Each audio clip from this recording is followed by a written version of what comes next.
In rotation 3, player positioning is as follows. The M2 in zone 1, replaced by the libero because the M2 is now the back row middle blocker, followed by the opposite, the H2, the M1 who is now in the front row, the setter, and the H1. In serve-receive, rotation 3 provides some good options that can be utilized depending on who we want our three primary passers to be. Most commonly, the H2 moves back to pass in zone 5 and hits goes. The setter moves up into zone 4, almost to the middle of the 3-meter line.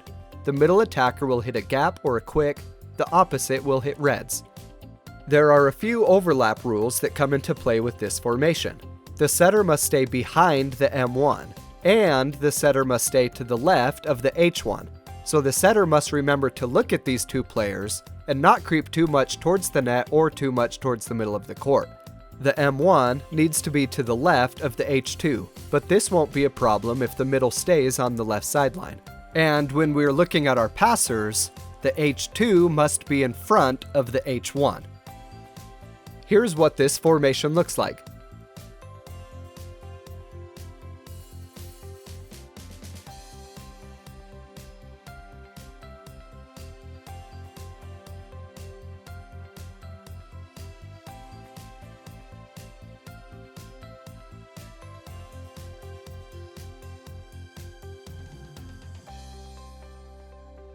Another option in rotation 3 is to have the opposite pass in serve-receive instead of the H2. This moves the H1 to pass in zone 5. The libero now passes in zone 6, and the opposite will pass on the right side in zone 1. The opposite will hit a red. The outside hitter will hit a go, and the middle will hit a gap or a quick. Remember in overlap rules that the setter still has to stay to the left of the H1, so with the H1 passing in zone 5, the setter will be pretty close to the left sideline here. The middle needs to be to the left of the H2, so the M1 will also need to be right on the left sideline. The opposite is now passing, but she still has to be in front of the libero. Here is what this looks like.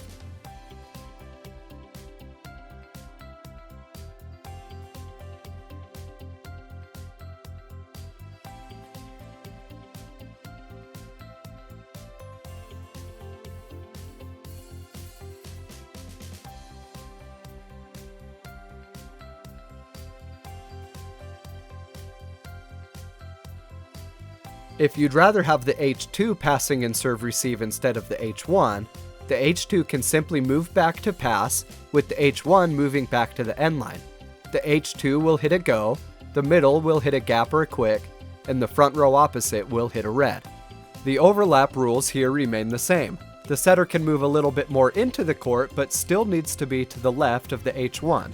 The H1 needs to be to the left of the libero, and the front row opposite needs to be in front of the libero.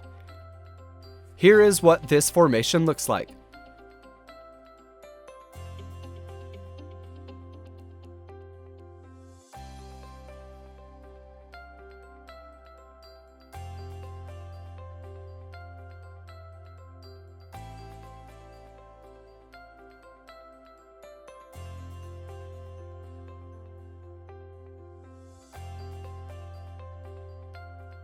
In the next video, we'll look at rotation 4.